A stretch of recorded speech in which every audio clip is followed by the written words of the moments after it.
What is up, people? Welcome back to the channel, and today I'm going to show you how to apply for a credit limit increase with Affirm. So it's going to be a really quick video. Let's get straight into it. So first thing you're going to do is to go to the Affirm's website, and then you're going to sign into your account with your login credentials.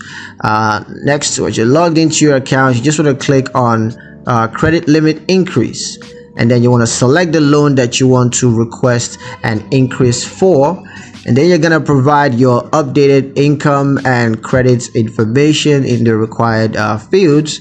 And once you're done with that, just review and confirm the credit limits increase requests. And once that's taken care of, you want to wait for Affirm to review and respond to your request. And once they do, you want to review and understand the new credit limits and its terms. And in case you have any other issues or areas that you need guidance for, you can just contact Affirm's customer support, and they're going to give you that additional guidance.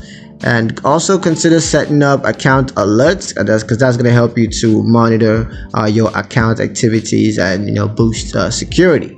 So yeah, that's pretty much it on how to apply for a credit limit increase with Affirm. I hope you guys liked the video. Hope you found the information useful enough. If you did, like the video, comment down below, let me know what you thought. Share the video with your friends and subscribe to the channel if you haven't done that already. And I'll see you guys in the next one. Peace.